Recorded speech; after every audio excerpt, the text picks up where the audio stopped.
Hello viewers, இன்னைக்கு நம்ம வீடியோவில் என்ன பார்க்க போறோம்னு பார்த்தீங்கன்னா, நம்ம வண்டலூர் டு கேளம்பாக்கம் லொக்கேஷனில் அமைஞ்சிருக்க ஒரு ப்ராப்பர்ட்டியை பற்றி தாங்க பார்க்க போகிறோம். ஸோ ப்ராப்பர்ட்டியை பற்றி பார்க்குறதுக்கு முன்னாடி நீங்கள் இன்னும் நம்ம சேனலை சப்ஸ்கிரைப் பண்ணலன்னா உடனே சப்ஸ்கிரைப் பண்ணி வச்சுக்கோங்க. அப்போ தான் நம்ம போடுற ஒவ்வொரு ப்ராப்பர்ட்டியும் உங்களை வந்து சேரும். ஸோ யாரும் வீடியோவை ஸ்கிப் பண்ணிடாதீங்க.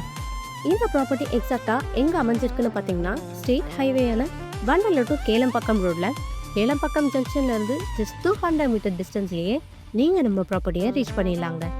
சென்னையோட முக்கியமான ஹைவேல ஒன்றான இந்த Vandalur to Kelambakkam road recent டைமில் ரொம்பவே நல்ல டெவலப்மெண்ட் ஆகிட்டு வருதுங்க.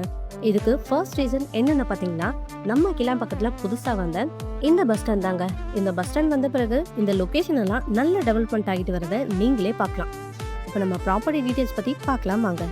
இப்போ நீங்கள் பார்த்துட்டு இருக்க இந்த ப்ராப்பர்ட்டி தாங்க நம்ம ப்ராப்பர்ட்டி. டோட்டலாக 2400 ஸ்கொயர் ஃபீட்டில் இந்த ப்ராப்பர்ட்டி அமைஞ்சிருக்கு. நல்ல ஒரு ரெசிடென்டல் ஏரியாவில் தாங்க அமைஞ்சிருக்கு. ஃபேஸிங்னு பார்த்தீங்கன்னா நார்த் ஃபேஸிங் பார்த்த மாதிரி 40 ஃபீட் ரோடில் இருக்குங்க. அம்யூனிட்டிஸ்னு பார்த்தீங்கன்னா இந்த லொக்கேஷன் உங்களுக்கு schools, college, super market, hospital, IT companies எல்லாமே நம்ம ஓஎம்ஆர் ரோடில் இருக்குங்க.